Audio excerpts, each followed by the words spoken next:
जनक उवाच अकिञ्चन भवं स्वास्थ्यं कौपीनत्वेऽपि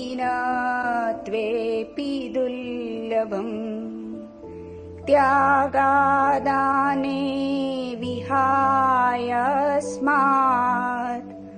अहम् आसे यथा सुखम् कुत्रापि खेदः कायस्य जीवा कुत्रापि कीर्त्यते मनः कुत्रापि त्यक्त्वा पुरुषार्थे स्थितः सुखम् कृतं किमपि नैव स्यात् इति स चिन्तयत् तत्त्वतः यदा यत् कर्तुमायाति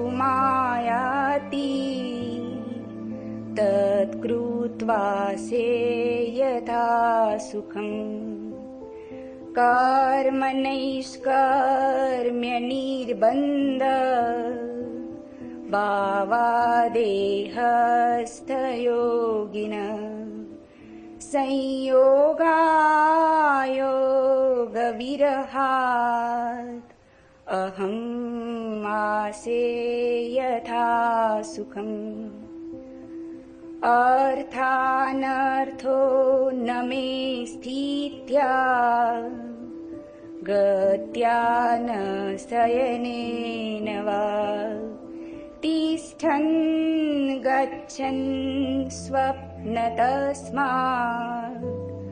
अहम् आसे यथा सुखम् स्वपतो नास्ति मे हानिः शीतर्त्यत्नो वतो न वा नाशोल्लासो विहायस्मात्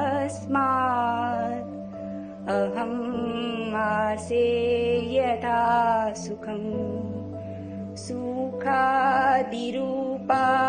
नियमम् भावेशवालोक्य भूरिश शुभाशुभे विहायस्मात् अहम् आसे यथा सुखम्।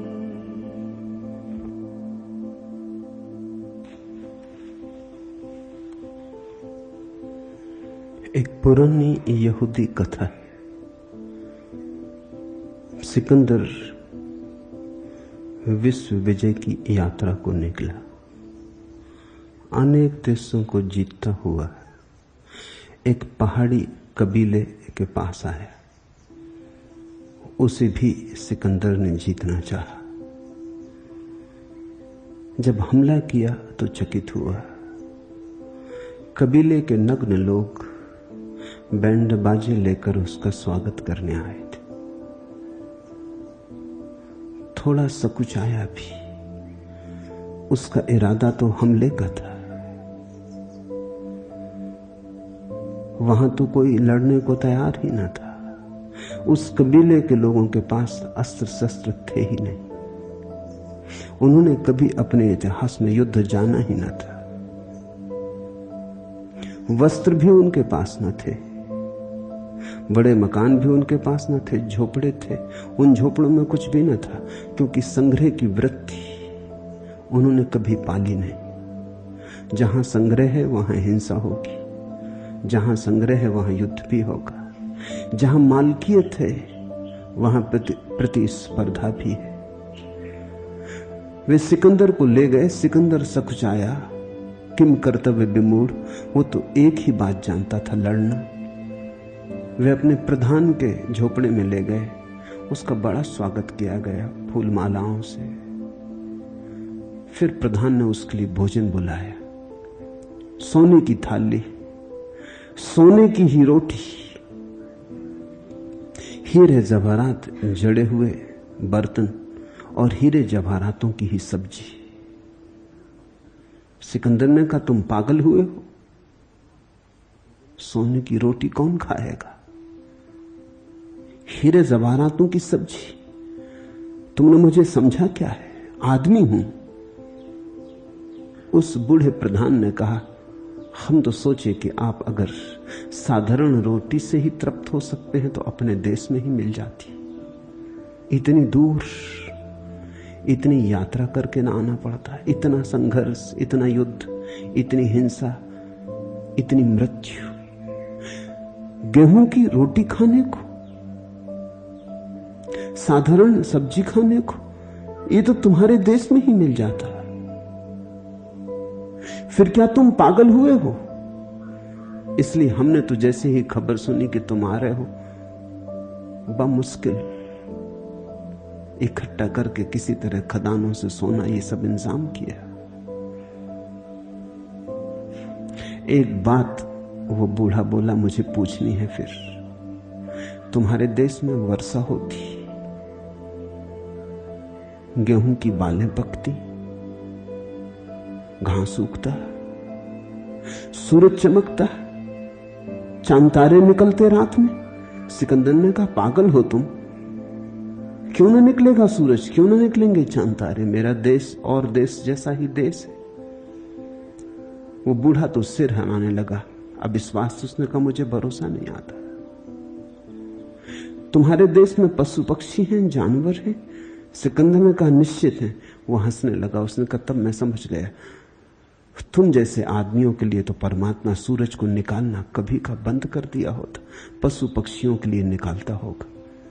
वर्षा कभी की बंद कर दी होती तुम जैसे आदमियों के लिए, पशु पक्षियों के लिए करनी पड़ती होगी। कहते हैं सिकंदर इस तरह किसी पे हमला करके कभी ना पछताया था।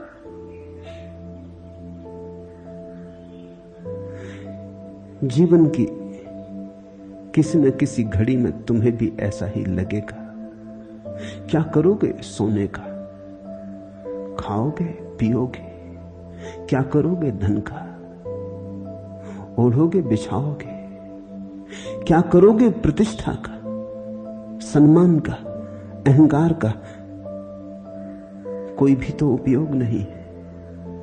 हां, एक बात निश्चित है, सोने से घिरकर, सोने से मढ़कर,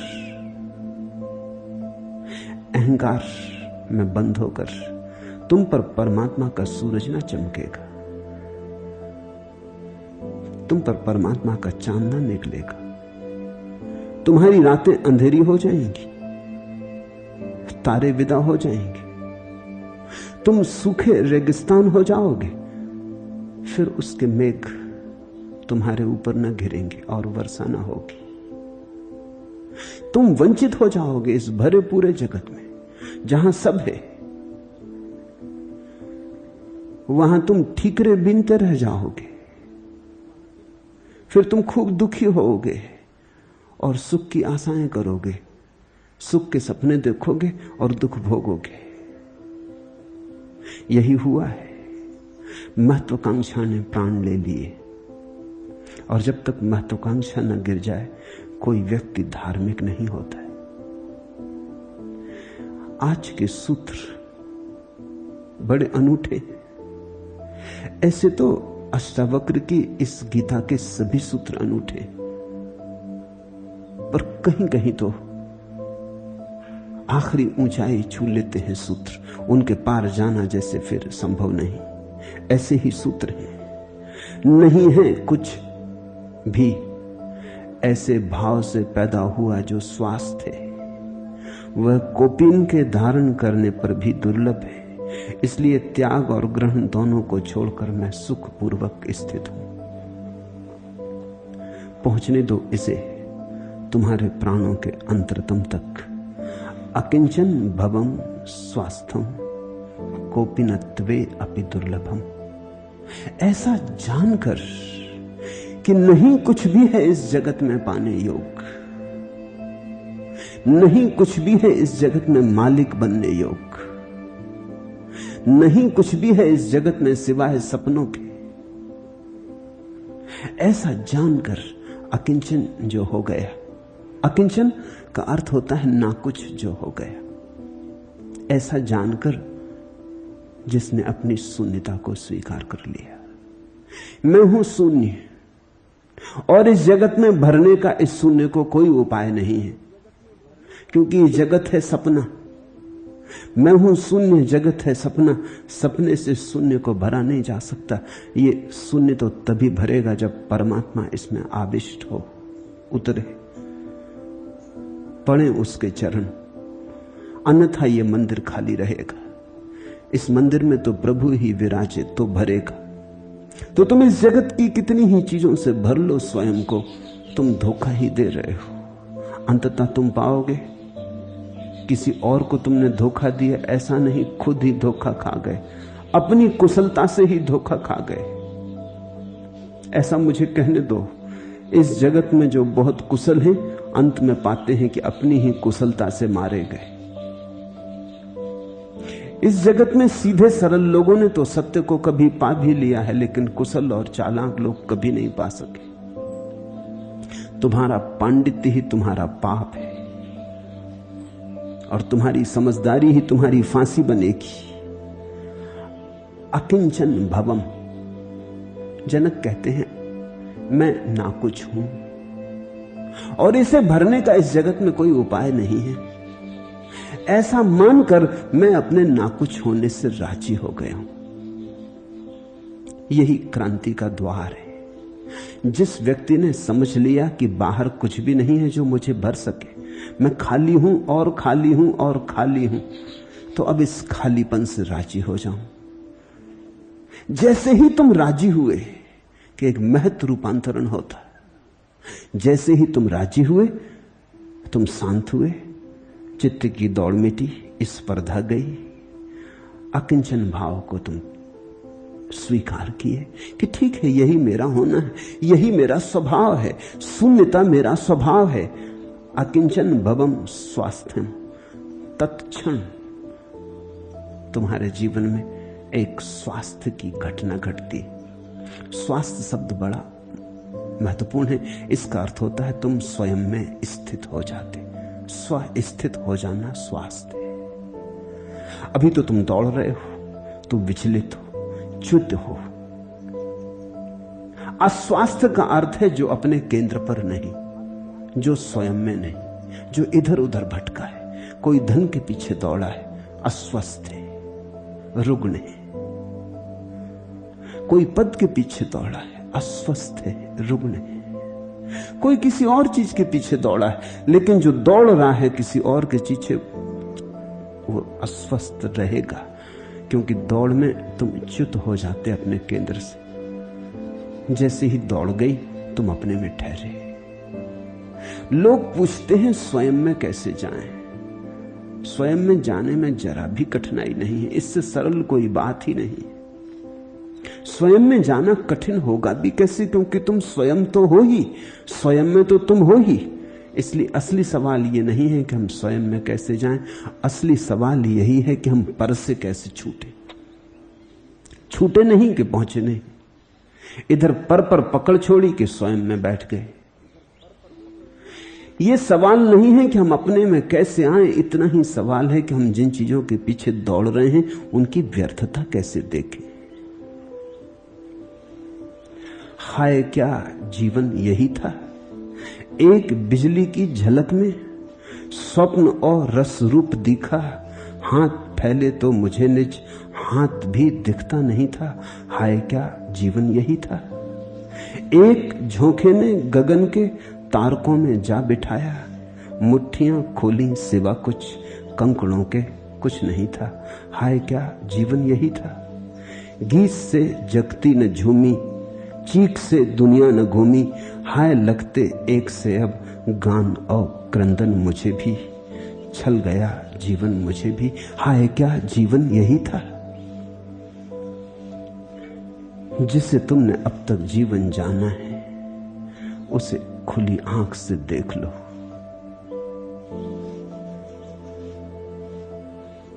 बस इतना काफी है और तुम अकिंचन होने लगोगे। अकिंचन शब्द का ठीक ठीक अर्थ वही है जो जीसस के वचन का है। जीसस ने कहा है, blessed are the poor, theirs is the kingdom of God. धन्य भागी हैं दरिद्र, उनका ही है राज्य परमात्मा का। और ख्याल करना,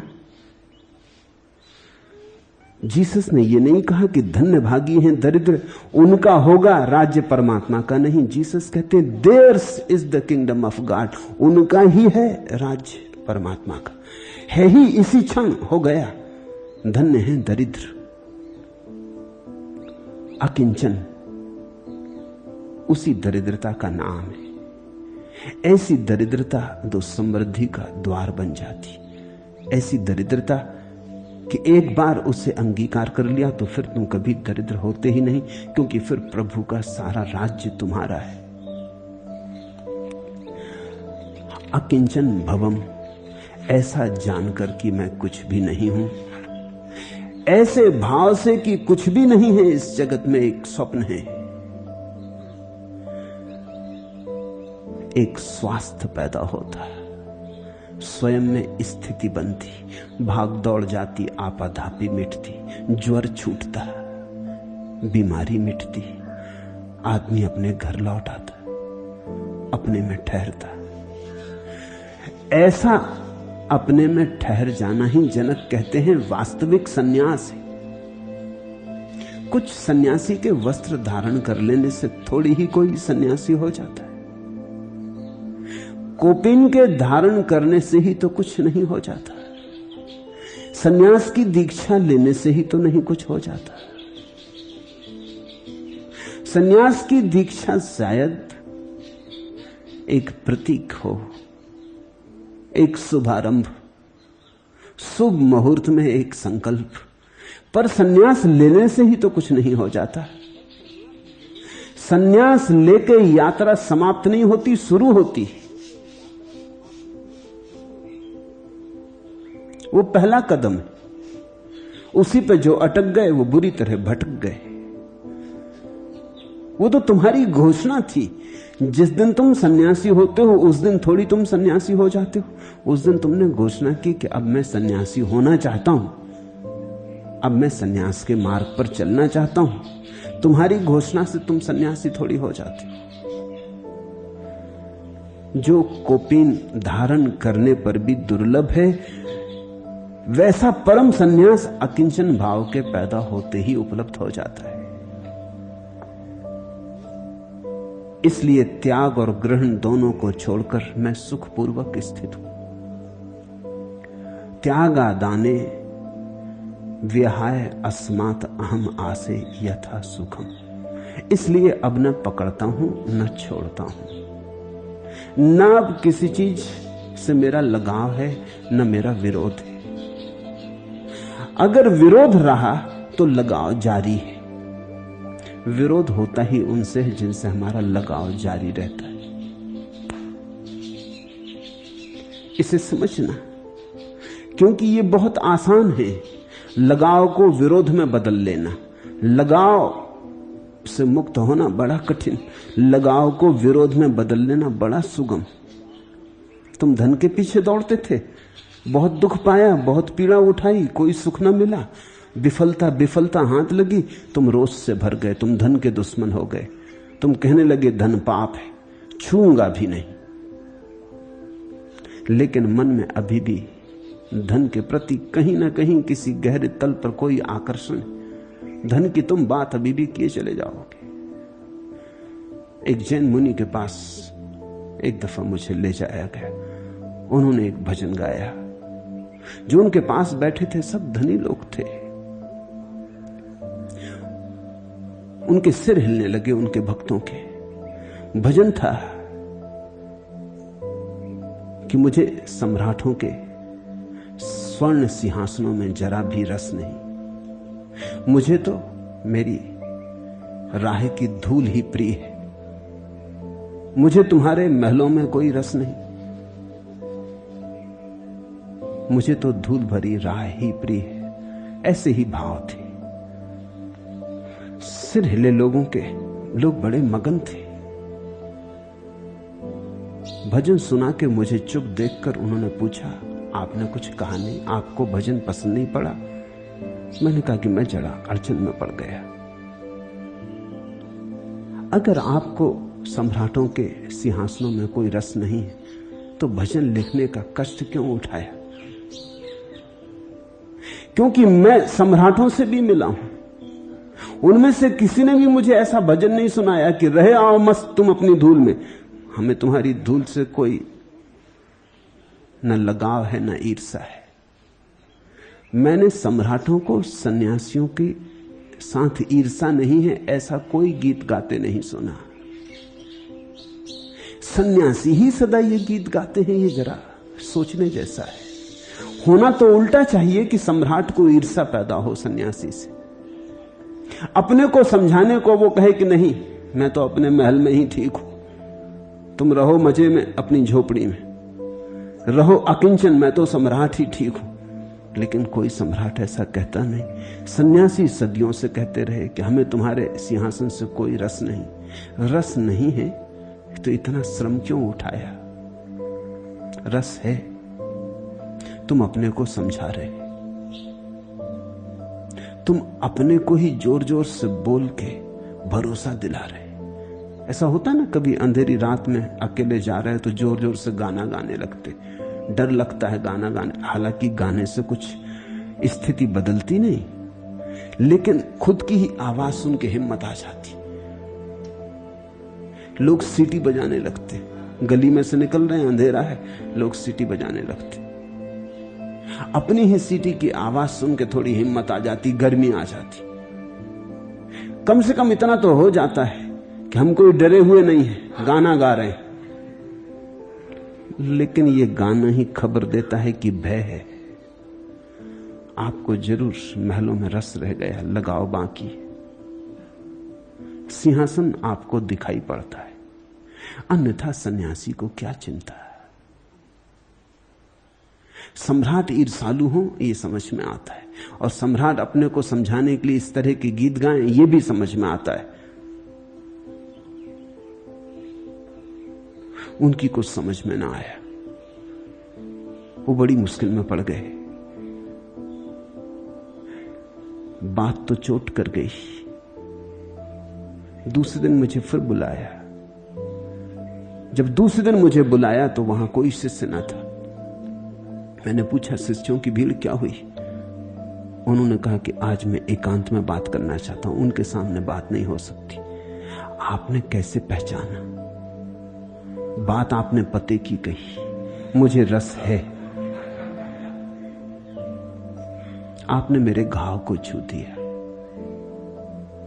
मैं तिल मिला गया। वह भी सच, रात भर सो न सका, सोचता रहा। धन में मुझे रस से पहले भी था, धन पा ना सका, इसलिए अंगूर खट्टे हो गए। मैंने छोड़ दिया संसार, और जब संसार छोड़ा तो मैं बड़ा चकित हुआ। जिन धनपतियों के द्वार पर मुझे द्वारपाल की नौकरी भी न मिल सकती थी, वे मेरे पैर छूने आने लगे। और तब से मैं निरंतर धन के खिलाफ बोल रहा हूं। ये कोई एक भजन नहीं जो मैंने गाया, मैंने जितने भजन गाए सब धन के खिलाफ।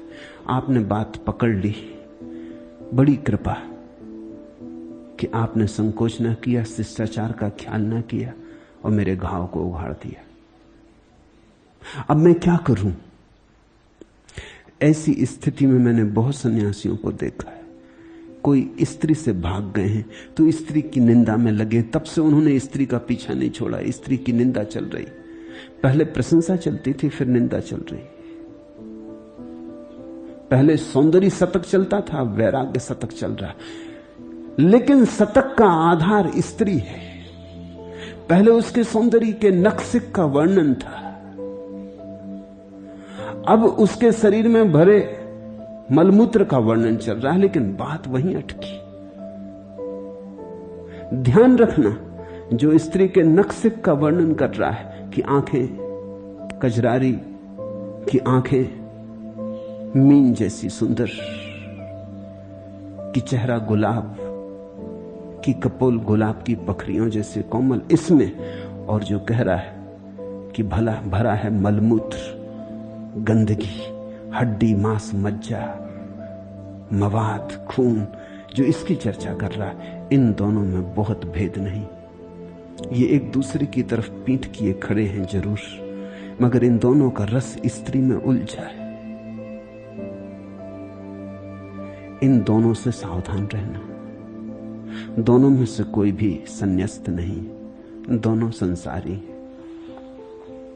नहीं है कुछ भी ऐसे भाव से पैदा हुआ जो स्वास्थ्य है। न तो स्त्री गुलाब का फूल है और न मलमूत्र का ढेर, नहीं है कुछ भी। न तो धन में जीवन है और न धन कोई जहर है कि छूने से घबरा जाओ, नहीं है कुछ भी। न तो ये संसार इस योग्य है कि इसमें भोगो और न ये इस योग्य है कि इसे त्यागो और इससे भागो, नहीं है कुछ भी। स्वप्नवत है। ऐसे भाव से पैदा हुआ जो स्वास्थ्य है वह कोपीन के धारण करने पर भी दुर्लभ। इसलिए त्याग और ग्रहण दोनों को छोड़कर मैं सुखपूर्वक स्थित हूं। अकिंचन भवम स्वास्थ्यम कोपिनत्वे अपि दुर्लभम अस्मात् त्यागा दाने विहाय। और इसलिए मैंने त्याग को, ग्रहण को, दोनों को छोड़ दिया। इसमें छोड़ना नहीं है, ख्याल रखना, ये सिर्फ भाषा का उपयोग है, क्योंकि जब त्याग भी छोड़ दिया तो छोड़ना कैसा। इसका केवल इतना अर्थ है, मैं जाग गया, मुझे दिखाई पड़ गई बात कि त्याग भी वही है, भोग भी वही है। भोग है जब शीर्षासन करने लगता, त्याग मालूम पड़ता, मगर बात वही है, जरा भी भेद नहीं। दिखाई पड़ गया कि भोग त्याग एक ही सिक्के के दो पहलू, मौलिक भेद नहीं। जड़ मूल से क्रांति नहीं होती त्यागी की। त्यागी वही करने लगता है जो भोगी कर रहा है, उससे विपरीत करने लगता है। तुम जरा त्यागी को देखो, तुम जो कर रहे हो वो उससे विपरीत कर रहा है, और तुम इसलिए उससे प्रभावित भी होते हो। वो कांटे पे सोया है, तुम फूल बिछाते सैया पर, इसी से तुम प्रभावित भी होते हो कि अरे एक मैं हूं कि फूल बिछाता सैया पर, तब भी नींद नहीं आती। और एक देखो ये धन्यभागी कांटों की सैया पर सोया है, तुम जाके चरण में सिर रखते। तुम्हारा चरण त्यागी के, तुम्हारा सिर त्यागी के चरणों में झुकता है, क्योंकि त्यागी की भाषा तुम्हें समझ में आती, वो तुम्हारी ही भाषा है, भेद नहीं। तुम धन के लिए दीवाने हो, किसी ने धन को लात मार दी, तुम उसके चरण में गिर गए, तुमने कहा अरे हद हो गई, ये मुझे करना था, मैं तो नहीं कर पाया, मैं कमजोर, दीनहीन, पापी, मगर तुमने कर दिखाया, तुम धन्यभागी। तुम जहां जहां त्यागी को पाओगे वहां वहां भोगी को उसके चरण दबाते पाओगे। ये चमत्कार है, लेकिन ये गणित के हिसाब से चलता है। सन्यासी से त्यागी भी प्रभावित नहीं होगा और भोगी भी प्रभावित नहीं होगा। त्यागी से भोगी प्रभावित होता है और त्यागी भोगी से प्रभावित रहता है गहरे में। वह भी यही चाहता है, इसलिए तो स्वर्ग में आकांक्षा कर लेता है उस सब की जो तुम्हें यहां मिला है। तुम यहां स्त्रियां भोग रहे हो, त्यागी अपने मन में सांत्वना लेता है कि इन स्त्रियों में क्या रखा है, अरे 2 दिन में कुंभला जाएंगी। भोगेंगे हम स्वर्ग में अप्सराएं जिनकी उम्र 16 साल पे ठहर जाती, फिर कभी आगे नहीं बढ़ती। तुम यहां शराब पी रहे हो चुल्लू चुल्लू, हम पिएंगे स्वर्ग में बहिष्ठ में, जहां शराब के चश्मे बहते। डुबकी लगाएंगे, कूदेंगे, फांदेंगे, पिएंगे। कोई ऐसा दुकान पे क्यों लगा के लाइसेंस से थोड़ी मिलती। तुम क्षुद्र में उलझे हो, हम भोगेंगे वहां। यहां हम त्यागते हैं ताकि हम वहां भोग सके। त्यागी भोग के बाहर नहीं। तुम उनके स्वर्ग की कथाएं देखो, तुम उनके स्वर्ग की कथा से समझ जाओगे कि त्यागी अगर त्याग भी कर रहा है तो किस लिए कर रहा है। आकांक्षा भोग की है, और अगर यहां भोग से बच रहा है तो इसी आशा में कि मिलेगा, कल फल मिलेगा। आज कर लो उपवास, रहो धूप में, तपाओ शरीर को और ये शरीर तो जाने ही वाला है, एक दिन जलेगा चिता में, इसको कब तक बचाओगे? कुछ ऐसा कमा लो जो फिर सदा सदा शाश्वत तक साथ रहेगा। लेकिन त्यागी भी भोग के लिए ही त्याग कर रहा है। जब तक तुम किसी चीज को पाने के लिए त्याग करते हो तब तक तुम भोगी ही हो। यह त्याग किसी ज्ञान से नहीं घट रहा है। और जिसको तुम भोगी कहते हो वो भी त्याग की सोचता है, उसको भी समझ में आता है, लेकिन देखता है कि मैं कमजोर हूं, अभी इतनी सामर्थ्य नहीं, बल नहीं। होगा कभी बल, बुढ़ापे में, अगले जन्म में कभी बल होगा, छोड़ूंगा जरूर। इस बात की आशा को जगाए रखने के वो जाके त्यागी के चरणों में सिर रखा था, स्मरण दिलाने को कि आना तो इसी राह पर मुझे भी है। तुम जरा आगे चले गए, मैं जरा पीछे आता हूं, पर आऊंगा जरूर। आज तो नहीं संभव है, कल आऊंगा। तो आज कम से कम इतना तो करूं कि तुम्हारे चरणों में सिर झुका जाऊं, याददाश्त बनी रहे। त्यागी भोगी एक ही भाषा बोलते हैं, उनकी भाषा अब अंतर नहीं है, दोनों समझते एक दूसरे को। इसलिए अक्सर तुम देखोगे जितना भोगी समाज होगा उतनी ही त्याग की प्रशंसा होगी। इससे बड़ी उलझन पैदा होती है। अब जैन हैं, उनकी त्याग की परिभाषा भारत में सबसे ज्यादा कठिन है, लेकिन सबसे ज्यादा धनी समाज वही है। महावीर नग्न खड़े हो गए और सबसे ज्यादा कपड़े की दुकानें जैनियों की। मैं कभी कभी सोचता, मैं जबलपुर में रहता था तो एक मेरे निकट रिश्तेदार है, उनकी दुकान का नाम दिगंबर शॉप, कपड़े की दुकान। दिगंबर का मतलब नग्न। मैंने उनसे कहा कुछ तो शर्म खाओ, महावीर को तो ना उलझाओ। दिगंबर शॉप, तुम्हें पता है दिगंबर का अर्थ क्या होता है? और कपड़ा बेच रहे हो। ये जरा सोचने जैसा है कि जिनका गुरु नग्न हुआ वो सब कपड़े क्यों बेच रहे हैं? कुछ लगाव होगा नग्नता में और कपड़े में, कुछ संबंध होगा, कुछ विपरीत जोड़ होगा। जैनों ने त्याग की बड़ी प्रगाढ़ धारणा बनाई है, लेकिन सारा समाज भोगी है, धन लोलुप है। जैन मुनि त्याग की पराकाष्ठा लिए बैठा है और जैन श्रावक भोग की पराकाष्ठा लिए बैठा है, पर दोनों में बड़ा मेल है, दोनों एक दूसरे को संभाले हुए। विपरीत में आकर्षण होता है, इसे ख्याल रखना। इसलिए तो पुरुष स्त्री में आकर्षित होता है, स्त्री पुरुष में आकर्षित होती, विपरीत में आकर्षण होता है। अपने ही जैसे व्यक्ति में आकर्षण थोड़ी होता है, क्योंकि वो तो प्रतिछवि मालूम होती, तुम्हारी ही कॉपी मालूम होती। अपने से विपरीत में बुलावा होता है, चुनौती होती कि ये तो रह के देख लिए, भोगी तो होके देख लिया, अब त्यागी रहना बच गया है, तो उसमें आकर्षण है। जो हम हैं उसमें तो रस मिल नहीं रहा है, तो जो हम नहीं हुए अब तक, जो हमसे बिल्कुल विपरीत है, शायद रस वहां हो। आज हिम्मत नहीं है, जुटाएंगे हिम्मत, धीरे धीरे चलेंगे। पहले अणुव्रत लेंगे, फिर महाव्रत लेंगे, फिर ऐसा धीरे धीरे किसी दिन दिगंबरत्व को उपलब्ध होंगे। और एकदम से तो कोई होता नहीं, क्रमशः जन्मों जन्मों में यात्रा कर करके हम भी कभी हो जाएंगे। भोगी के मन में भी त्याग का सपना है और त्यागी के मन में भी भोग का स्वर्ग है। ये दोनों एक ही सिक्के के दो पहलू हैं। जनक जैसे व्यक्ति को पहचानना बड़ा कठिन हो जाता है, क्योंकि न वो त्यागी है न वो भोगी है। वो कुछ ऐसी भाषा बोलते हैं जो न त्यागी को समझ में आती न भोगी को समझ में आती। इसलिए जनक अष्टावक्र के ये महामूल्यवान सूत्र ऐसे ही पड़े रह गए। इन्हें कभी भारत ने अपने सिर पर न उठाया, इन्हें लेके भारत कभी नाचा नहीं, क्योंकि ये भाषा ही बहुत अपरिचित हो गई। न भोगी समझा इस भाषा को, क्योंकि जनक को अगर भोगी देखने जाएगा तो कहेगा इनमें रखा क्या है, हमारे ही जैसे महल में रहते, बल्कि हमसे बेहतर महल में रहते हैं, राज्य है, सब कुछ। तो फर्क क्या है? तो भोगी नमस्कार नहीं करेगा, और त्यागी तो करेगा कैसे? त्यागी तो भोग के विरोध में खड़ा है, वो तो कहेगा यही तो पाप है।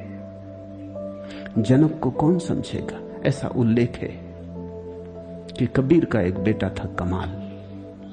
कमाल का ही रहा होगा, इसलिए कबीर ने उसे नाम कमाल दिया था। और कबीर जब नाम दे तो ऐसे ही नाम नहीं दे देते, कुछ सोच के दिया होगा।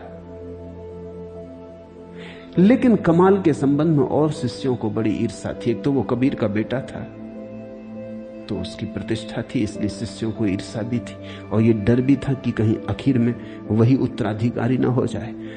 इसलिए उस बेटे को खिसकाने के लिए उसके विरोध में 1000 बातें लाने में लगे रहते थे।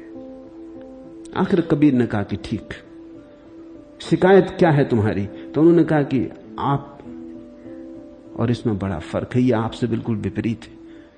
हमें शक है कि ये त्याग की बातें ऊपर ऊपर से करता है, भीतर ये भोगी।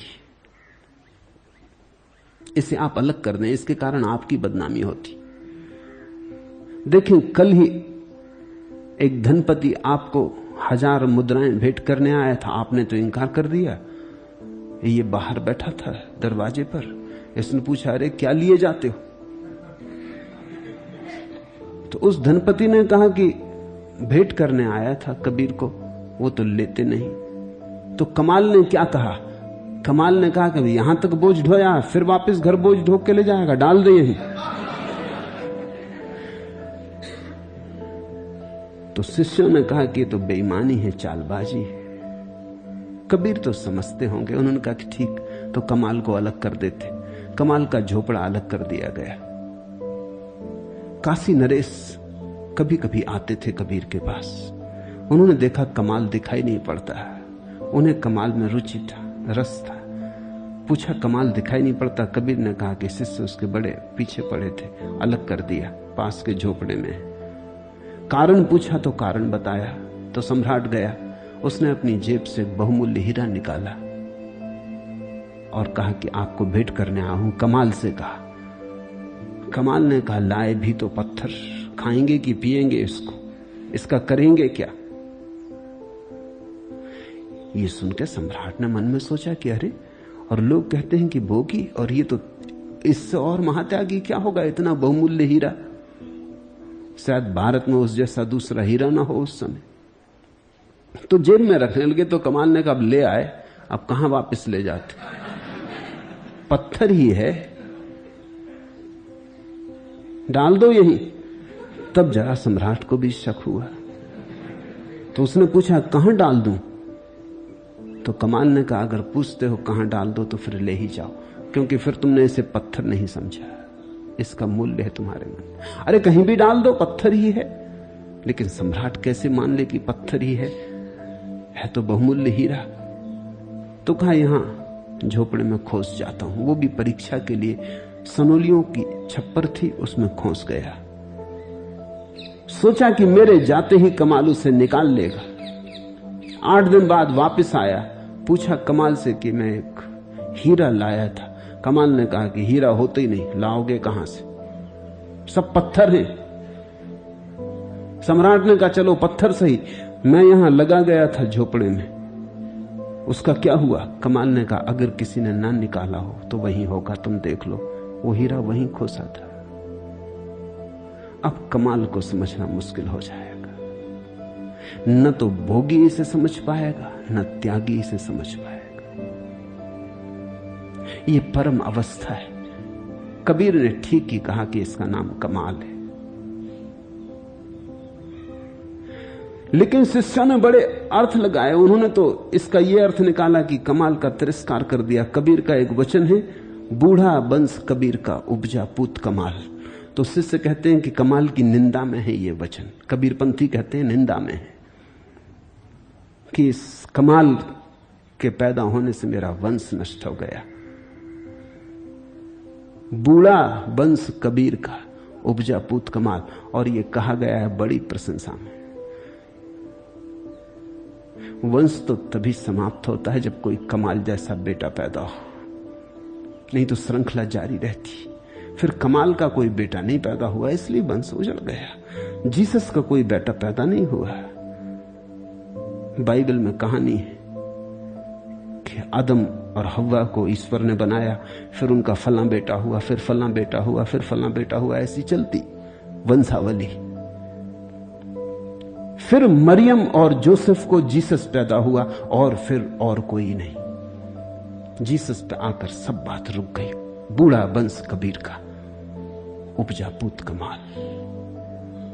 वो जो एक के बाद एक पैदा होते रहे, श्रृंखला जारी रही। जीसस पे आके झटके से श्रृंखला टूट गई, शिखर आ गया, आखिरी ऊंचाई आ गई। अब और आगे जाने को कोई जगह ना रही, यात्रा समाप्त हो गई, मंजिल आ गई। वही अर्थ है कबीर का, बूढ़ा वंश कबीर का, उपजा पूत कमाल।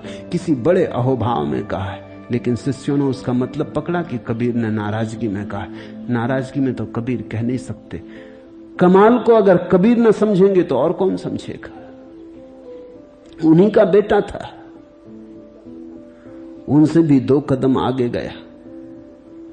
कबीर का तो वंश थोड़ा चला, लेकिन कमाल का कोई वंश नहीं। आ गई आखिरी ऊंचाई। लेकिन ऐसे व्यक्ति को समझना मुश्किल हो जाता है, क्योंकि वो भोगी को भोगी जैसा लगता है, त्यागी को त्यागी जैसा नहीं लगता। उसका त्याग परम है, जहां भोग और त्याग दोनों छूट जाते हैं। त्याग और ग्रहण दोनों को छोड़कर मैं सुखपूर्वक स्थित हूं। और जब तक तुम एक को पकड़ोगे दुख में रहोगे, जिसने पकड़ा दुखी हुआ। इसलिए कृष्णमूर्ति बार बार कहते हैं चॉइसलेस अवेयरनेस। चुनना मत, चुनना ही मत, चुनाव रहित हो जाना। इसको चुन लूं, उसके विपरीत ऐसा मत करना, अन्यथा उलझे ही रहोगे। यही तो उलझाव है। तुम दोनों के साक्षी हो जाना, चुनना मत। अचुनाव में अतिक्रमण हो जाता है।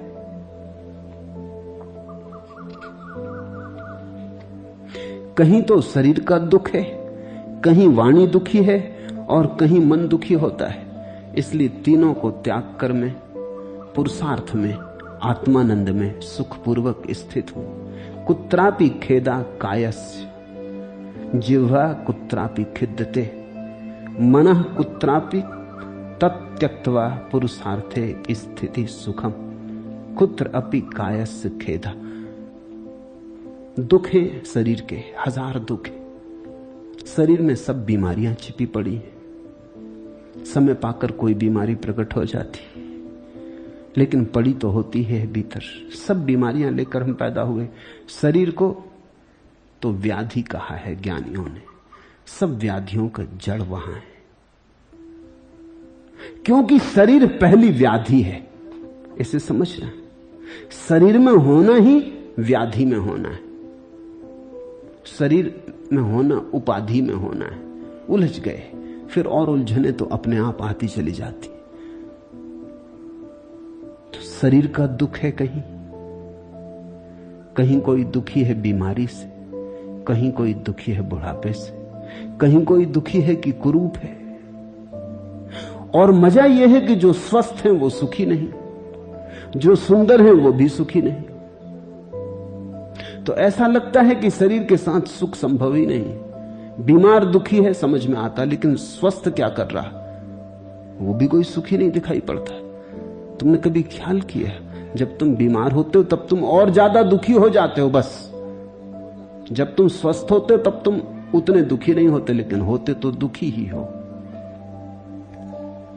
सिर्फ कभी तुम इसलिए नाचते हो सड़क पे कि स्वस्थ हूं, आज कोई बीमारी नहीं, तब पता ही नहीं चलता। अगर स्वस्थ हो तो स्वास्थ्य का पता नहीं चलता, भूल ही जाते हो। बीमार हो तो बीमारी का पता चलता है और पीड़ा होती। जो कुरूप हैं वे दुखी हैं।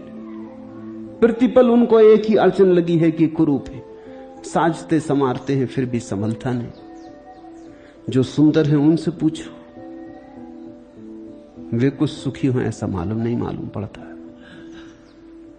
अमेरिका की बहुत बड़ी अभिनेत्री मनरो ने आत्महत्या कर ली। सुंदरतम स्त्री थी।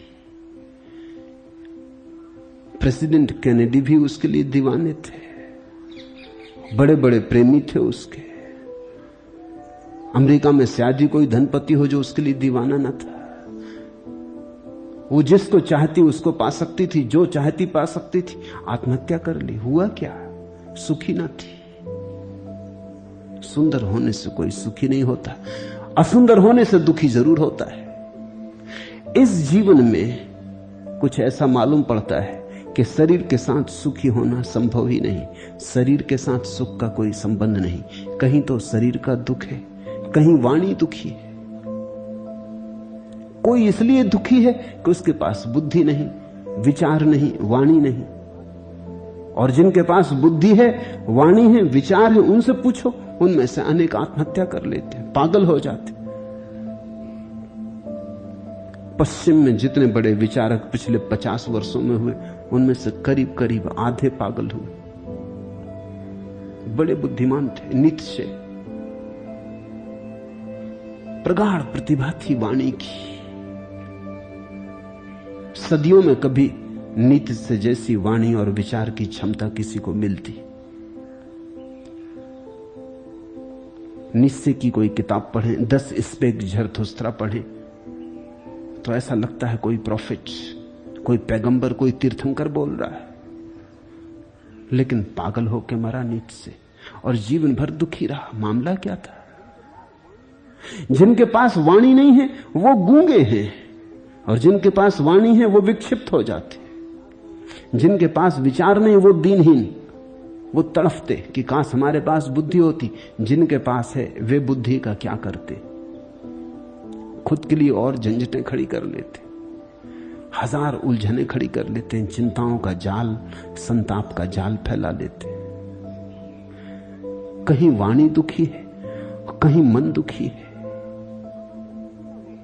अगर कुछ भी ना हो, शरीर स्वस्थ हो, विचार कुशल हो, अभिव्यक्ति की क्षमता हो, जीवन में सब भरा पूरा हो, तो भी मन दुखी है। क्योंकि मन का एक नियम है, जो नहीं है उसकी मांग मन का नियम। जो है उसमें मन को कोई रस नहीं, जो नहीं है उसी में रस है।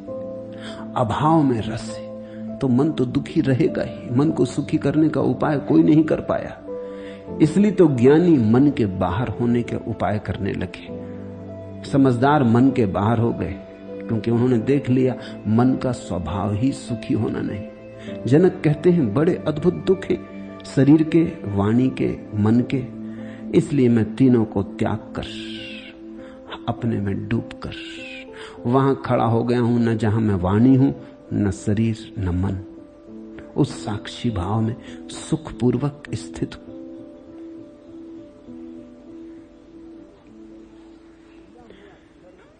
किया हुआ कर्म कुछ भी वास्तव में आत्मकृत नहीं होता।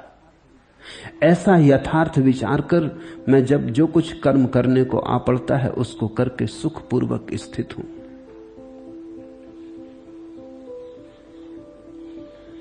आदमी धोखे दे रहा है अपने को। धोखों से कुछ बात मिटती नहीं, वहीं के वहीं बनी रहती। धोखे देने की प्रक्रिया छोड़नी पड़े तो ही बदलाहट होती। मैंने सुना सुरता भाई रास्ता भूल गए, रात पड़ गई, एक पेड़ पर चढ़ के देखा दूर एक दिया जल रहा है। सीधे वहीं पहुंचे, देखा कि खेतों में एक मकान है, बाहर एक चारपाई पड़ी है, वहीं बैठ गए। घर में पति पत्नी बेहद कंजूस, बाहर मेहमान को देखकर भिन्नाए। योजना बनाई कि नकली लड़ाई करेंगे, पत्नी रोएगी, पति मारेगा। सो भीतर नकली लड़ाई शुरू हुई, एक हंगामा खड़ा कर दिया दोनों ने। सुरता भाई डर गए कहीं उनकी पिटाई ना हो जाए, सो चारपाई के नीचे जा छिपे। पति पत्नी बाहर आए, मेहमान को वहां ना देखकर बहुत खुश हुए। पति बोला, देखा मन ने क्या मारा? पत्नी ने कहा, मैं क्या रोई, देखा? और चारपाई के नीचे से निकलकर सुरता भाई ने कहा, देखा मैं क्या गया।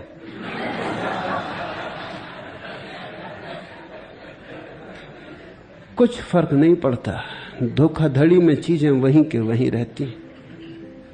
तुम जरा लौट के अपनी जिंदगी पे देखो, सब तरह के उपाय तुमने किए, सब तरह की धोखाधड़ियां की, कहीं कुछ बदला? आखिर में पाओगे सुरता भाई निकल के कहते, देखा मैं कह गया, कुछ कहीं गया नहीं, सब वहीं के वहीं है। अधिक लोग जैसे पैदा होते वैसे ही मर जाते। उनके जीवन में रत्ती भर क्रांति घटित नहीं होती, कुछ बदलता नहीं। जीवन का पूरा अवसर ऐसे ही व्यर्थ चला जाता है। ये सूत्र तो आत्मक्रांति के सूत्र हैं। किया हुआ कर्म कुछ भी वास्तव में आत्मकृत नहीं है। समझना कठिन बात है। जनक कह रहे हैं तुम जो भी करते हो वो तुम्हारा किया हुआ नहीं, प्रकृति कर रही है। ये बड़ी कठिन बात है, लेकिन बड़ी सत्य है। इससे बड़ा कोई और सत्य नहीं, और इस सत्य को किसी न किसी दिन तुम्हें समझना ही पड़ेगा। भूख लगी तो शरीर को लगती, फिर भोजन की जो खोज होती वो भी शरीर ही करता है। बहुत से बहुत मन साथ देता। मन तो शरीर का ही अंग है। मन और शरीर दो नहीं है। मन यानी सूक्ष्म शरीर और शरीर यानी स्थूल मन, वो एक ही चीज के दो हिस्से हैं। तो भूख लगी तो मन उपाय करता, रोटी लाओ, भोजन बनाओ, मांग लो कि कमाओ, हजार उपाय कर सकते हो। लेकिन जहां तक तुम्हारा संबंध है, तुम्हारे चैतन्य का संबंध है, तुम बाहर ही हो। किया हुआ कर्म कुछ भी वास्तव में आत्मकृत नहीं है। ऐसा यथार्थ विचार कर में जब जो कुछ कर्म करने को आ पड़ता है उसको करके सुखपूर्वक स्थित हो। ये सुनो, ये वचन बड़ा मीठा है, और मीठा ही नहीं उतना ही सत्य भी, कि जो आ पड़ा कर लेता हूं। भूख लगी तो भोजन कर लेता हूं, नींद आई तो सो जाता हूं, कोई बोला तो उत्तर दे लेता हूं, लेकिन एक बात के प्रति जागा रहता हूं कि इसमें मैं कर नहीं रहा हूं। जो आ पड़ता है कर लेता हूं।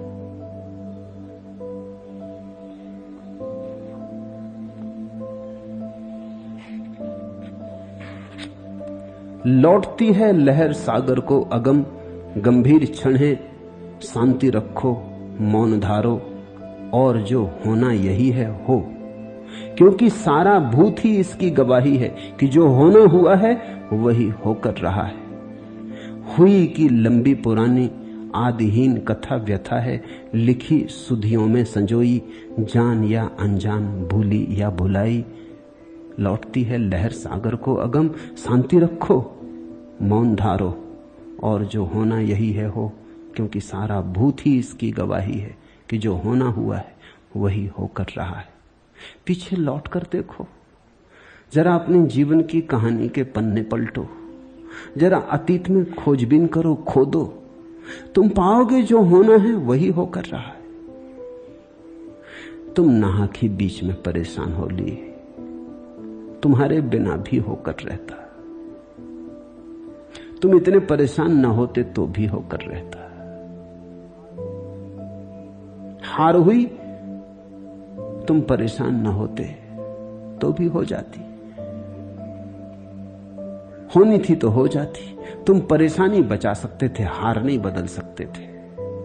आदमी के हाथ में बस इतना है, परेशानी बचा ले, दुख बचा ले, पीड़ा बचा ले, संताप बचा ले। जो होना है होकर रहेगा, जो होना है होता ही रहा है। लेकिन हमारा मन इससे बगावत करना चाहता, क्योंकि जब हम कुछ करते हैं तभी हमें मजा आता, नशा आता, तभी लगता है मैं हूं। एक गीत कल मैं पढ़ रहा था, प्रार्थना करनी मुझे है और इसे स्वीकारना, संभव बनाना सरल उतना ही तुम्हें है। परमात्मा से प्रार्थना कर रहा भक्त, प्रार्थना करनी मुझे है और इसे स्वीकारना, संभव बनाना सरल उतना ही तुम्हें है।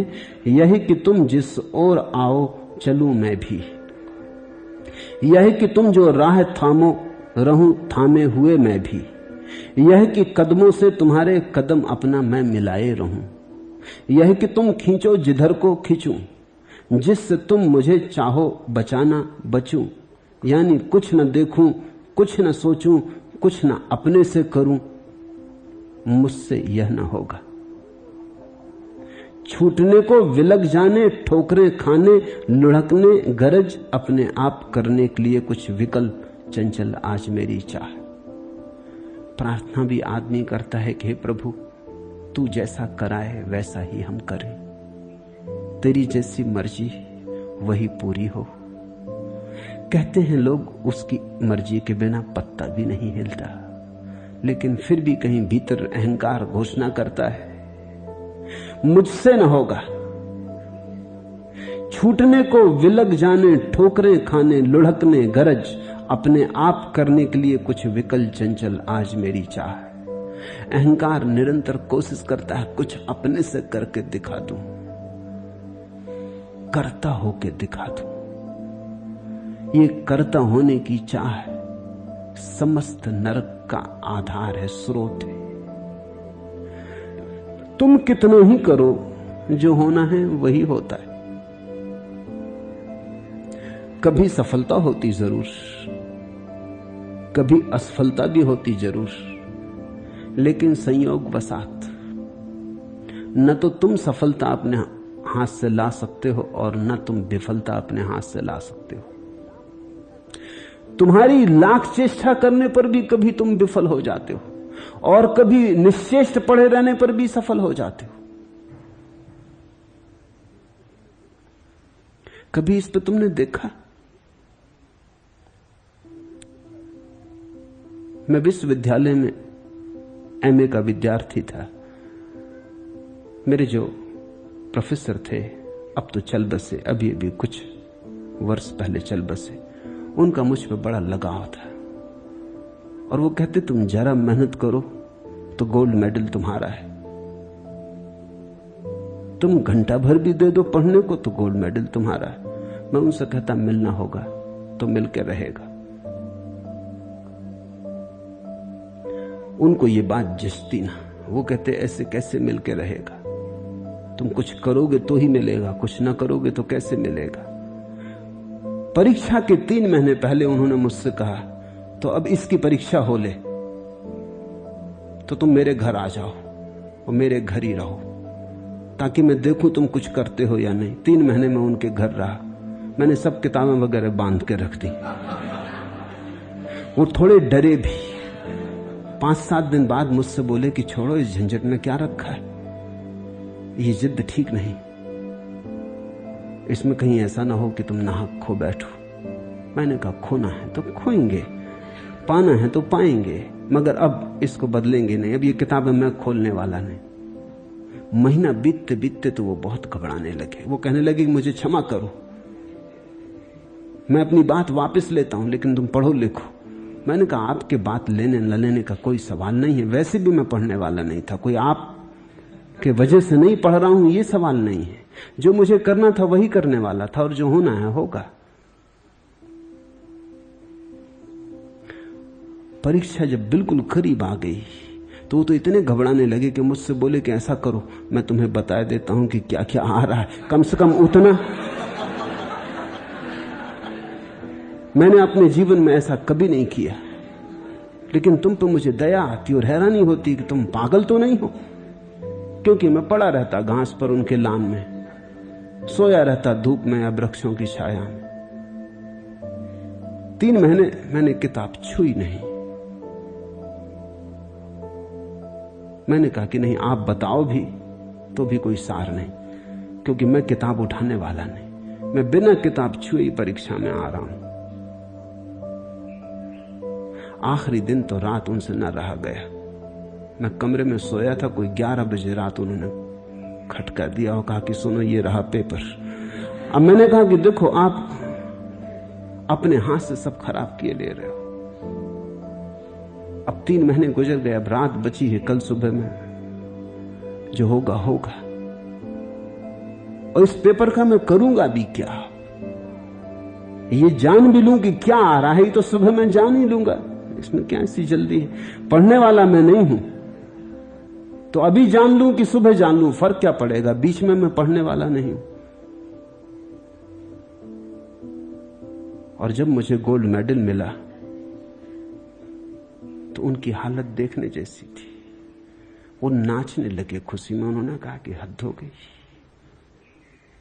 तो शायद तुम ठीक ही कहते हो कि जो होने वाला था होकर रहेगा। मगर मुझे अब भी भरोसा नहीं आता। ये हो गया, ये भी ठीक।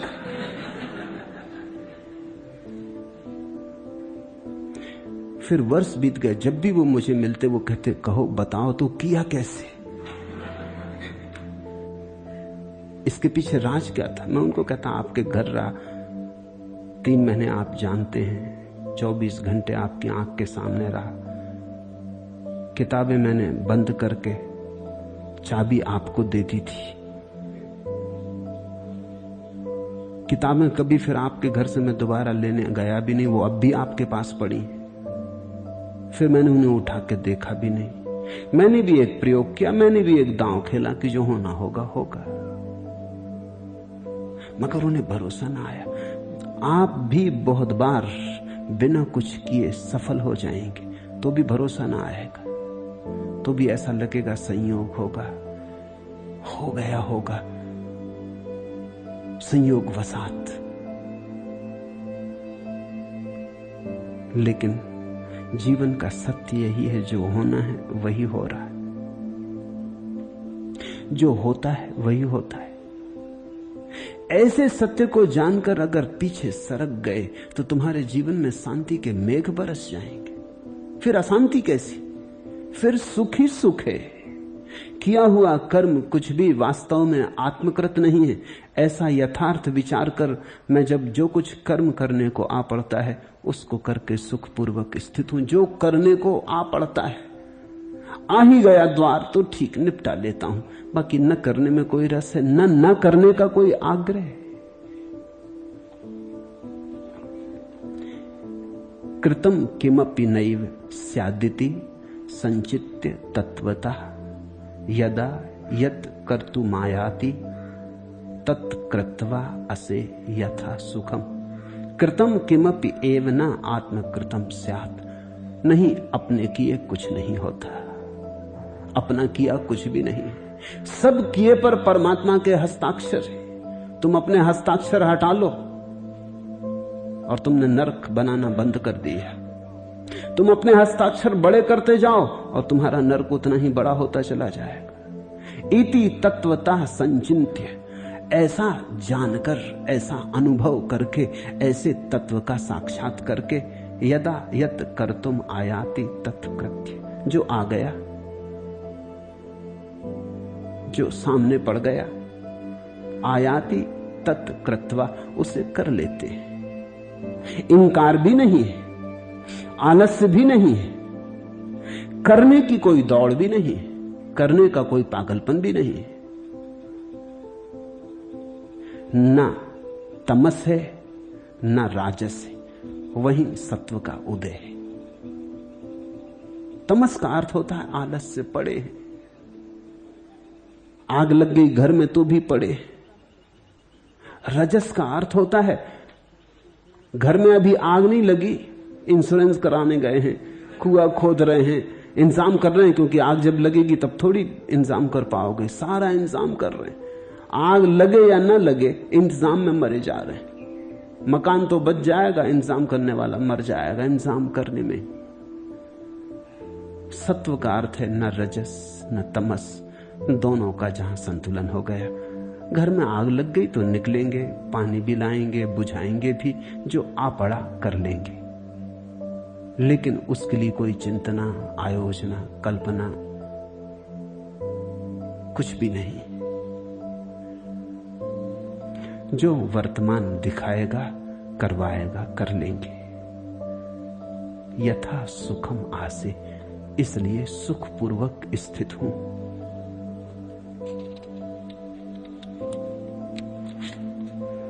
आदमी करता तो बना रहता, फिर भी कहीं तो किसी चेतना के तल पर पता चलता रहता है कि अपना किया कुछ होता नहीं।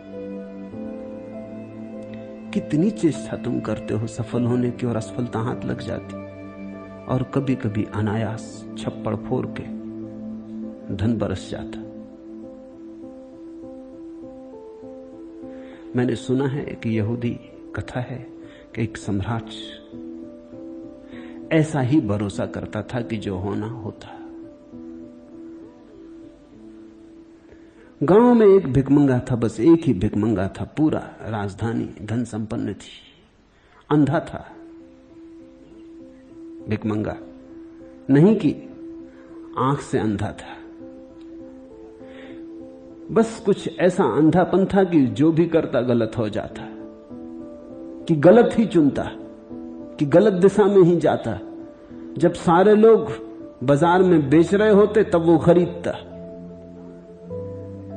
जब चीजों के दाम गिर रहे होते तब वो फंस जाता, जो करता गलत हो जाता।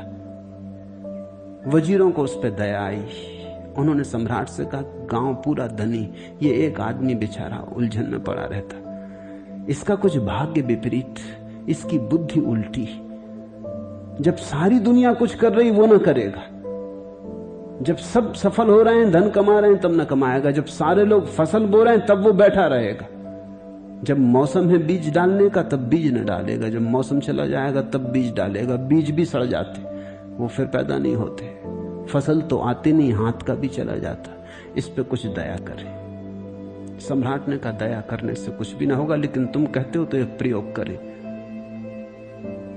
तो वो आदमी रोज सांझ को बाजार से लौटता अपने घर, तो एक पुल को पार करता है। सम्राट ने कहा, पुल खाली कर दिया जाए, और असरफियों से भरा हुआ एक हंडा, बड़ा हंडा बीच पुल पर रख दिया। सम्राट और वजीर दूसरे किनारे बैठे, पुल खाली कर दिया गया, कोई दूसरा जा ना सकेगा। वही आदमी निकला अपनी धुन में, अपने सोच विचार में गुनगुनाता, ओंठ फड़फड़ाता। वजीर चकित हुए कि पुल पे पैर रखते ही उसने आंख बंद कर ली। वो बड़े हैरान हुए कि हद हो गई, अब ये मूर्ख आंख क्यों बंद कर रहा है पुल पर।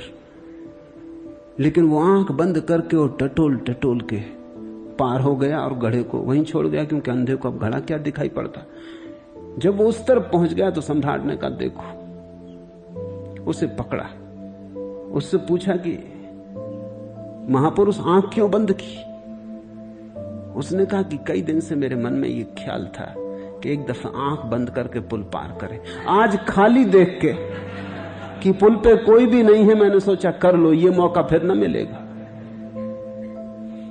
राह खाली है, गुजर जाओ, ये अनुभव के लिए कि आंख बंद करके चल सकते कि नहीं।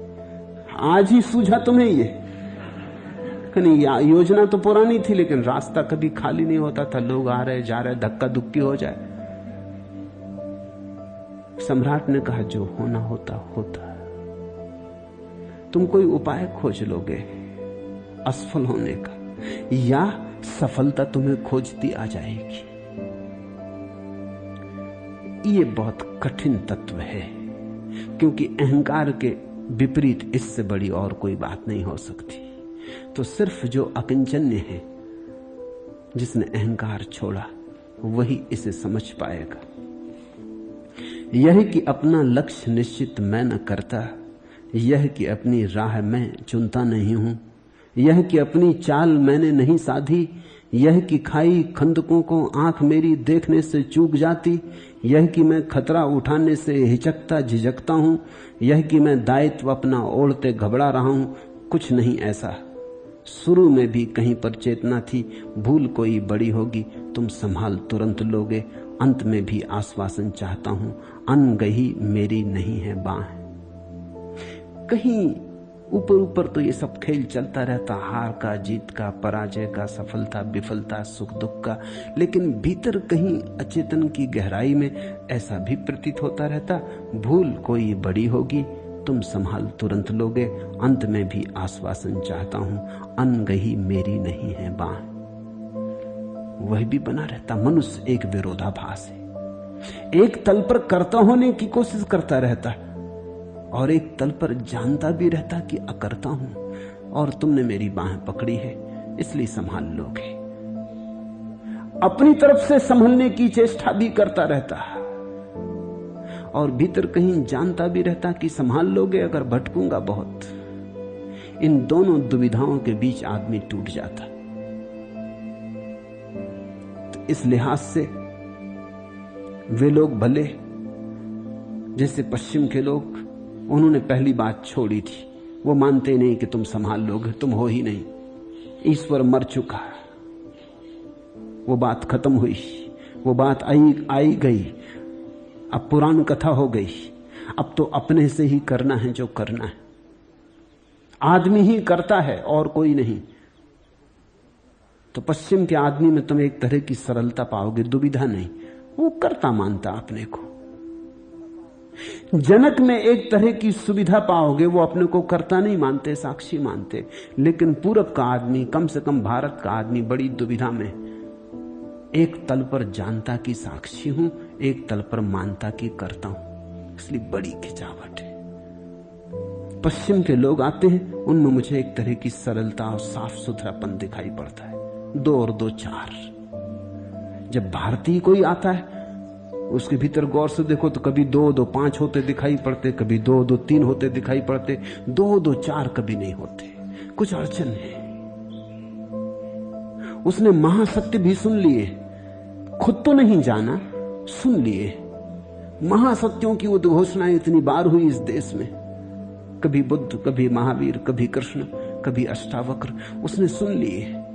उनको इंकार भी नहीं कर सकता। भारत की चेतना ने इन महापुरुषों को देखा, सदियों सदियों में वे आते रहे, उनको इंकार भी नहीं किया जा सकता। उनकी मौजूदगी प्रगाढ़ छाप छोड़ गई। उनकी वाणी गूंजती है, गूंजती चली जाती है, वो हमारे खून में मिल गई। हम भुलाना भी चाहें तो भूल नहीं सकते। और हमारा अहंकार भी है, उसको भी हम झुटलाना नहीं चाहते। हम अपने अहंकार की मान के भी चले जाते हैं। ऐसी दुविधा है। इस दुविधा में बड़ी टूट हो जाती, आदमी खंड खंड हो जाता। पूरब का आदमी मुझे ज्यादा चालबाज मालूम पड़ता है बजाय पश्चिम के आदमी के। पश्चिम का आदमी एक बात पर तय है कि आदमी करता है, पूरब का आदमी 2 बातों में डोल रहा है। उसकी नाव 2 तरफ एक साथ जा रही। उसने अपनी बैलगाड़ी में दोनों तरफ बैल जोत लिए, हड्डी पसली टूटी जा रही, अस्थि पंजर उखड़े जा रहे, और बड़ी बेईमानी पैदा हुई। कैसी बेईमानी पैदा हुई? पूरा का आदमी जीतता तो कहता मैं जीता, हारता तो वो कहता भाग्य में लिखा था। ये बेईमानी पैदा हुई। जब हार तो एक तरफ की बात कहता है कि भाग्य में लिखा था, कर क्या सकते हो, होना नहीं था। जब जीत होती तब भूल जाता है, तब वो कहता मैं जीता।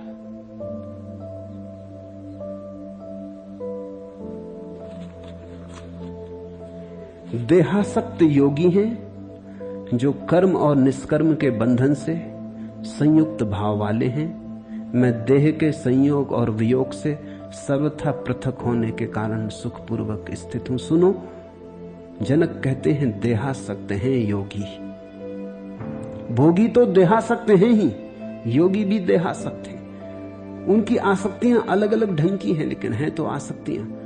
भोगी फिक्र करता खूब सजा ले अपने जीवन को, भोगी फिक्र करता देह के लिए सब सुख साधन जुटा ले, सैया बना ले मखमल की, और त्यागी फिक्र करता आसन जमा के बैठ जाए, सिद्धासन सीख ले, योगासन सीख ले, हठ योग लगा ले, श्वास पे काबू पा ले।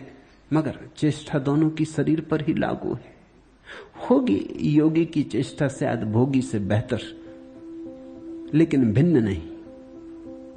तल एक ही है, आयाम एक ही है। कर्म नैष्कर्म निर्बंध भावा देहस्य योगिना संयोगा योग विरहात अहम आसे यथा सुखम। योगी भी देहासक्त हैं जो कर्म और निष्कर्म के बंधन से जुड़े हुए, जो सोचते हैं ना करूं। योगी का अर्थ होता है जिसने करना छोड़ दिया, भोगी का अर्थ होता है जो करने में उलझा है। लेकिन दोनों ही कर्म और अकर्म एक ही ऊर्जा के भिन्न भिन्न अभिव्यक्तियां हैं। तो जनक कहते हैं, मैं देह के संयोग और वियोग से सर्वथा पृथक होने के कारण सुखपूर्वक स्थित हूं।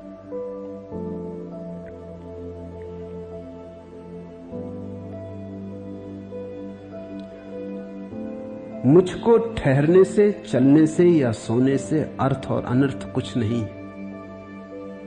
सुनो, मुझको ठहरने से, चलने से या सोने से अर्थ और अनर्थ कुछ भी नहीं है।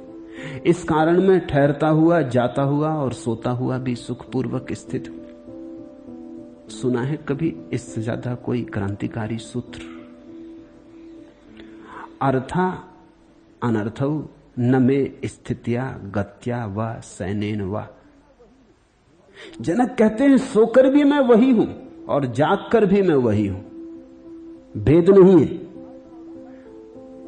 और न मुझे अर्थ और अनर्थ में कोई भेद है। तिष्ठन गच्छन स्वपन तस्मात् अहम आसे यथा सुखम। मैं तो नींद आ जाती तो सो जाता, चलना होता तो चल लेता, बैठना होता तो बैठ जाता। ज़ैन फकीर निरंतर यही कहते रहे। इसलिए मैं कहता हूं कि ज़ैन फकीरों को अष्टावक्र की गीता पर ध्यान देना चाहिए। इससे बड़ा ज़ैन वक्तव्य और दूसरा नहीं है।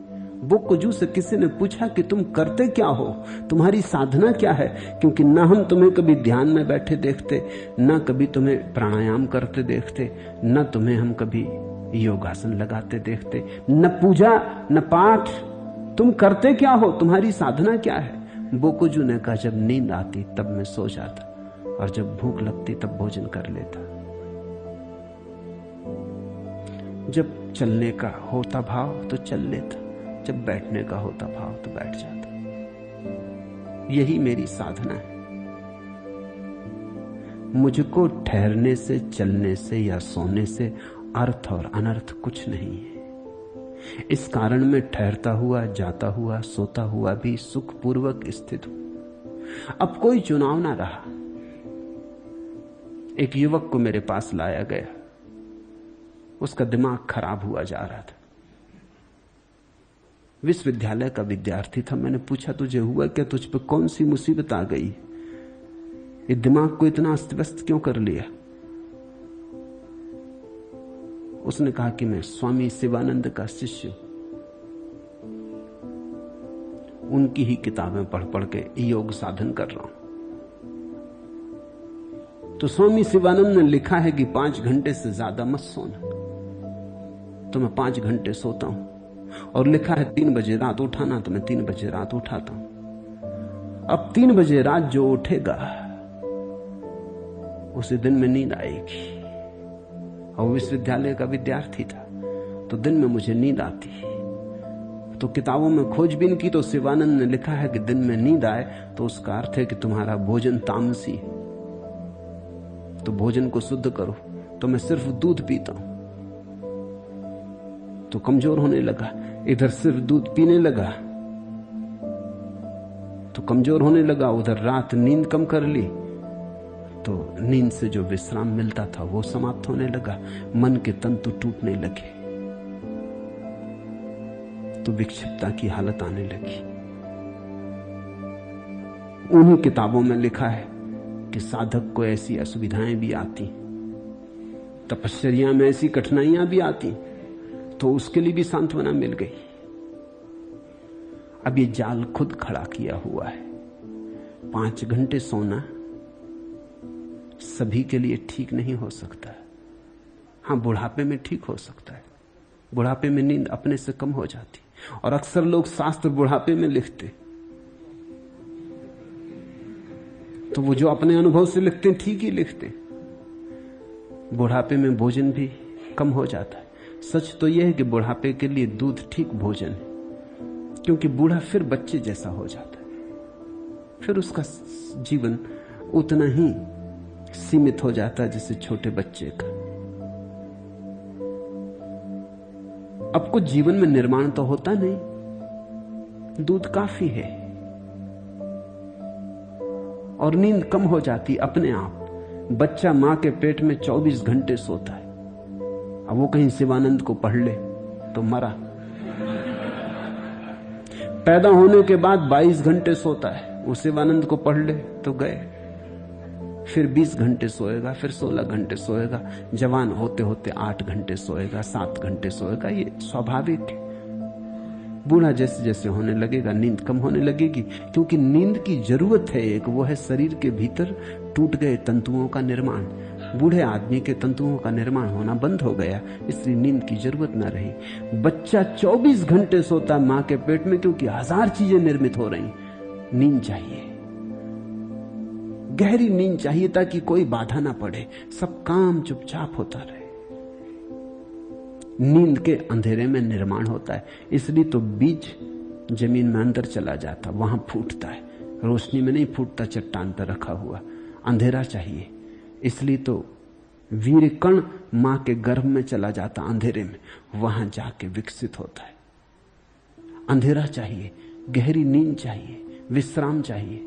बूढ़ा आदमी तो अपने आप नींद खत्म होने लगती। मेरे पास बूढ़े आ जाते हैं कई, वो दूसरी वही उपद्रव में पड़े। वो कहते हैं पहले हम 8 घंटे सोते थे, अब सिर्फ 3 घंटे नींद आती, अब बड़े परेशान हैं, अनिद्रा के रोग ने पकड़ लिया। ये रोग नहीं है, बुढ़ापे में स्वभावतः नींद कम हो जाएगी। अब तुम चाहो कि 8 घंटे सो, संभव नहीं है। बुढ़ापे में भोजन भी कम हो जाएगा, उसकी जरूरत ही ना रही। जवानी में भोजन ज्यादा था। अब ये जवान लड़का है, अभी इसका जीवन बढ़ रहा है, अब ये 5 घंटे सोएगा, दिन भर नींद आएगी। नींद आने से तामसी होने का ख्याल उठता है। भोजन के कारण नहीं कोई फर्क हो रहा है, नींद कम ले रहा है तो नींद आ रही, मगर शास्त्र में पढ़ता है तो तामसी भोजन, तो भोजन बदलो। फिर कमजोरी बढ़ने लगी, अब मस्तिष्क के तंतु टूटने लगे, उनका बनना बंद होने लगा, तो अब विक्षिप्त हो रहा है, तो सोचता है कि परमहंस होने की अवस्था करीब आ रही। इन जालों से सावधान रहना। जनक के सूत्र बड़े महत्वपूर्ण हैं। न ठहरने से, न चलने से, न सोने से अब कोई लगाव है। जो होता है, जितना होता है उतने से राजी हूं। अर्थ अनर्थ कुछ भी नहीं है। कारण ठहरता हुआ, जाता हुआ, सोता हुआ भी सुखपूर्वक स्थित हूं। खोल दो नाव, जिधर बहती है बहने दो। नाव तो तिर सकती है मेरे बिना भी, मैं बिना नाव भी डूब सकूंगा। चलो खोल दो नाव, चुपचाप जिधर बहती है बहने दो। मुझे रहने दो, अगर मैं छोड़ पतवार, निस्सीम पारावार तकता हूं। खोल दो नाव, जिधर बहती हो बहने दो। जनक के सूत्र तो समर्पण के सूत्र हैं। ये तो अष्टावक्र ही जनक के भीतर से जगमगा रहे हैं। ये तो गुरु ही शिष्य से बोला है। ये तो गुरु ने ही शिष्य के हृदय में उठाई हैं ये तरंगे। और तुम एक बात ख्याल करोगे कि अष्टावक्र कुछ बोलते, फिर चुप हो जाते, फिर जनक को बोलने देते। सुनते कि जो अष्टावक्र ने बोला वो जनक के हृदय तक पहुंच गया, पल्लवित होने लगा, उसमें फूल खिलने लगे। और एक बात तुम ख्याल करना, अष्टावक्र जो बोलते हैं वो बीज जैसा है, और जनक जो बोलते हैं वो फूल जैसा है। इसलिए जनक के वचन और भी सुंदर मालूम होते हैं, अष्टावक्र से भी ज्यादा सुंदर मालूम होते हैं। लेकिन वे वचन अष्टावक्र के ही हैं। अष्टावक्र बीज की तरह गिर जाते जनक के हृदय में, वहां अंकुरित होता, पल्लवित होते, फूल खिलते। उन फूलों की सुवास इन वचनों में। अष्टावक्र अपूर्व आनंद को उपलब्ध हुए होंगे जनक की ये बातें सुनकर। जैसे कोई मां पहली दफे जब उसका बेटा बोलता है तो आह्लादित हो जाती, ऐसे जनक के ये वचन सुनकर अष्टावक्र खूब आह्लादित हुए होंगे। शायद ही कभी शिष्य ने किसी गुरु को इतना तृप्त किया हो। मैंने सुना है एक हसीद फकीर हुआ, वो बड़ा प्रसिद्ध पंडित था, बड़ा ज्ञानी था, और जैसा ज्ञानियों को अक्सर झंझट हो जाती उसको भी हुई। जब वो कोई 50 वर्ष का था तो नास्तिक हो गया। तब तक उसने न मालूम कितने लोगों को धर्म की शिक्षा दी, फिर वो नास्तिक हो गया। इन 50 वर्षों में न मालूम कितने लोग उसके कारण संतत्व को उपलब्ध हुए, और फिर वो नास्तिक हो गया। सबने उसका साथ छोड़ दिया, लेकिन उसका एक शिष्य रबी मेयर उसके पास आता रहा। वो अपने गुरु को बार बार कहता रहा कि वापस लौट आओ, ये तुमने क्या रंग पकड़ा आखिर में। लेकिन शिष्य गुरु को समझाए भी तो कैसे समझाए, गुरु बड़ा तर्कशास्त्री था, वो सारी बातें खंडित कर देता, वो बड़ा बगावती हो गया था। मरने के दिन भी उसका शिष्य आया और उसने कहा कि अब तो कृपा करो, अब वापस लौटाओ, तर्क इत्यादि छोड़ो, मैं तुम्हें जानता हूं।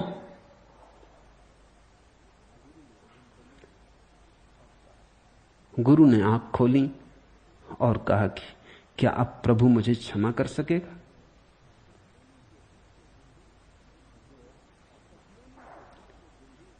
रोया और मर गया।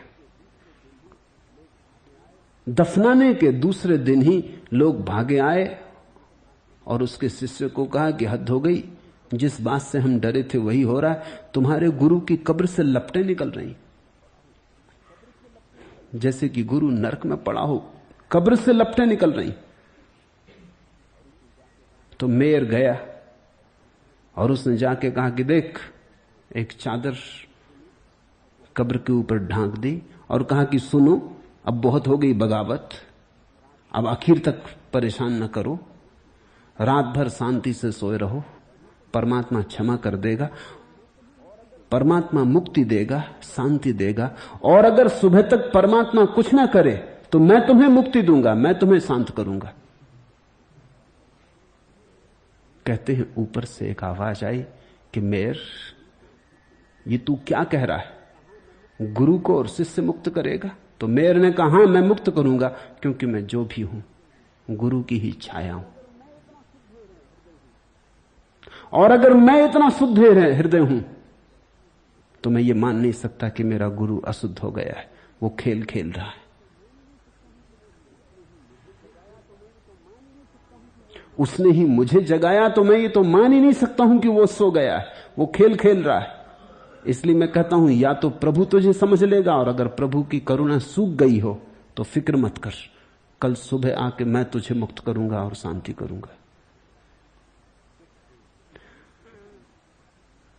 जब एक शिष्य खिलता है तो गुरु फिर से मुक्त होता है। एक बार तो मुक्त हुआ था अपने कारण, अब हर शिष्य में जब भी फूल खिलते हैं गुरु फिर मुक्त होता है। जितने शिष्यों के फूल खिलने लगते हैं गुरु उतनी बार मोक्ष का आश्वासन करने लगता है, उतनी बार मोक्ष का स्वाद लेने लगता है। परम आह्लाद को उपलब्ध हुए होंगे अष्टावक्र, क्योंकि ये सूत्र बड़े अनूठे हैं। सोते हुए मुझे हानि नहीं और न यत्न करते हुए मुझे सिद्धि है, इसलिए मैं हानि और लाभ दोनों को छोड़कर सुखपूर्वक स्थित हूं। स्वपतो नास्ति में हानि, सिद्धिर यत्नवतो नवा, नासोल्लासो व्याहाय अस्माद अहम आसे यथा सुखम। सोते हुए मुझे हानि नहीं है। सुनो, जनक कहते हैं सोया हुआ भी मैं हूं तो वही, हानि कैसी? भटका हुआ भी मैं हूं तो वही, हानि कैसी? अंधेरे से अंधेरी रात में भी मैं हूं तो प्रकाश का ही अंग, हानि कैसी? संसार में खड़ा हुआ भी मैं हूं, मां से जुड़, हानि कैसी? सोते हुए मुझे हानि नहीं है और न यत्न करते हुए मुझे सिद्धि है। प्रयत्न करने से सिद्धि का कोई संबंध नहीं, क्योंकि सिद्धि कोई बाहर से मिलने वाली बात थोड़ी। सिद्ध तो तुम पैदा हुए हो, सिद्ध बुद्ध तुम पैदा हुए हो, वो तुम्हारा स्वरूप है, स्वभाव है। इसलिए मैं हानि और लाभ दोनों को छोड़कर सुखपूर्वक स्थित हूं। स्वप्न में तुम हो, तुम ही हो जागरण में। कब उजाले में मुझे कुछ और भाया, कब अंधेरे ने तुम्हें मुझसे छिपाया? तुम निशा में और तुम ही प्रातःकरण में, स्वप्न में तुम ही हो जागरण में। ध्यान है कि और जाता, ध्येय में मेरे नहीं कुछ और आता। चित्त में तुम ही हो चिंतवन में, स्वप्न में तुम ही हो जागरण में। रूप बनकर घूमता जो वह तुम ही हो, राग बनकर गूंजता जो वह तुम ही हो। तुम नयन में और तुम ही अंतःकरण में, स्वप्न में तुम ही हो जागरण में। प्रतिपल एक ही है, वो कभी दो नहीं हुआ, अनेक नहीं हुआ, अनेक भासता है जिस रात चांद हो पूर्णिमा का। और जितनी झीलें हैं जगत में सभी में झलकता है और अनेक अनेक मालूम होता है। जबरों में, झीलों में, सागर में, नदियों में, सरोवरों में कितने प्रतिबिंब बनते। चांद एक है, ऊपर आंख उठा के देखो तो एक है, नीचे प्रतिबिंबों में भटक जाओ तो अनेक है। लेकिन तुम जब सोचते हो कि अनेक है तब भी चांद तो एक ही है। तुम्हारे सोचने से अनेक नहीं होता, तुम्हारे सोचने से सिर्फ तुम ही भ्रांत होते हो। चांद अनेक नहीं होता, चांद तो एक ही है। सोते हुए मुझे हानि नहीं, न यत्न करते हुए मुझे सिद्धि है। ऐसा जिसने जान लिया, क्या उसके जीवन में तनाव हो सकता है, बेचैनी हो सकती है? यह तो ध्यानातीत, समाधि अतीत अवस्था हो गई। इसलिए अनेक परिस्थितियों में सुखादि की अनित्यता को बारंबार देखकर और सुबह सुबह को छोड़कर मैं सुखपूर्वक स्थित हूं। सुखादि रूपा नीमम भाविश्वालोक्य भूरिसा। बहुत बहुत बार देख लिया, सुख दुख, लाभ हानि सब अनित्य है। सुबह सुबह विहाय अस्मात् अहम आसे यथा सुखम। बहुत बार शुभ भी करके देख लिया, अशुभ भी करके देख लिया, सब क्षणभंगुर है। पानी पर खींची गई लकीरें बन भी नहीं पाती और मिट जाती हैं। इसलिए अब न शुभ में कोई आकांक्षा है, न अशुभ में कोई रस है, न राग में कोई रस है, न विराग में। न अब चाहता हूं कि दुख न हो, न अब चाहता हूं कि सुख हो। अब दोनों से छुटकारा है, दोनों से मुक्त हुआ। यथा सुखम आसे, अब सुख में हूं। ये महासुख की अवस्था ही मोक्ष की, निर्वाण की अवस्था है।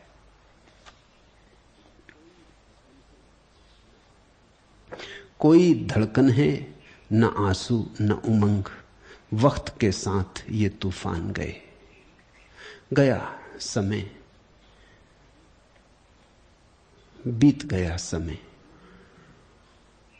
बचपन गया, जवानी गई, बुढ़ापा गया। शरीर की तरंगें गई, मन की तरंगें गई। अब न कोई तूफान उठते हैं, न कोई उमंग। कोई धड़कन है न आंसू न उमंग, वक्त के साथ ये तूफान गए। सब जा चुका।